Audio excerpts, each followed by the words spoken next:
Leadership Part 8. Today we're having another look at time management. We cover this topic on our sister website, whatisacareer.com/time management and time management skills. Please view this page for a detailed discussion on time management, which I'll summarise here. Many of us have too many calls on our time and not enough hours in the day. You can improve the situation by managing the time you do have. In summary, time management is 1. Produce a list of tasks. 2. Prioritise the tasks. 3. Perform them in order of priority. But it's not always that simple. There are other factors to consider. First, evaluate why tasks are on your list.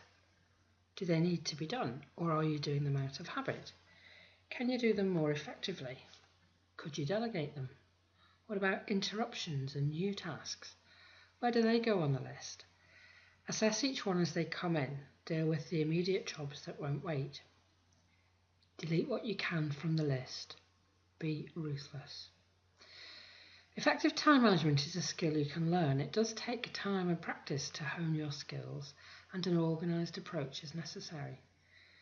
Good time management skills include goal setting, SMART goals, specific, measurable, achievable, realistic and time-bound goals. Breaking down jobs into components. Prioritising, deciding which tasks are most urgent and which the most important. Making lists. A daily list of tasks is critical. Use a diary, put each task on the appropriate day. Persevering. Mistakes will be made. Concentrate on how the problem can be fixed. Learn the lesson, move on. Organising work, meeting deadlines. Review your normal routine and identify wasted time. Not allowing procrastination. This takes self-discipline, focus and decision making. But once you do have a system in place though, you can think more clearly because you aren't distracted by worrying about all the things you need to do. They're on a list. You will get to them. Managing expectations. You can reduce stress for yourself and others by managing expectations.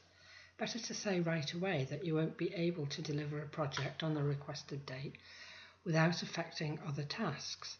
It should be rescheduled, or you will be forced to rush the project and will not be able to do it justice.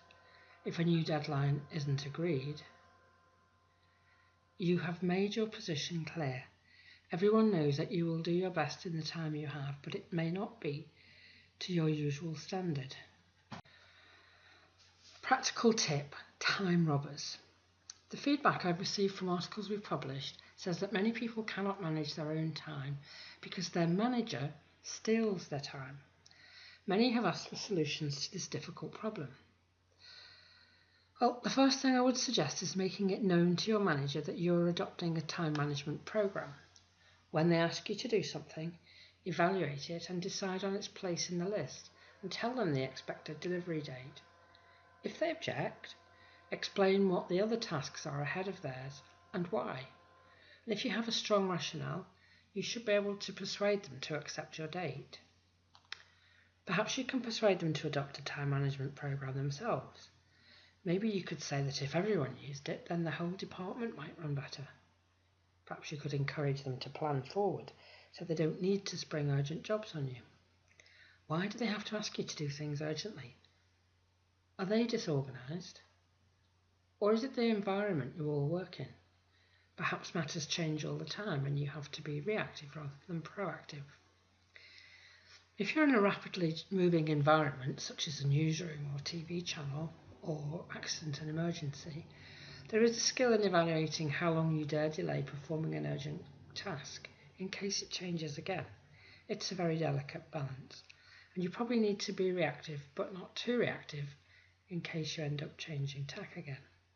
From experience, I would say you should usually finish whatever you're doing before changing tack. Carefully evaluate how fast you react to each emergency. This is the skill of time management. See you again soon.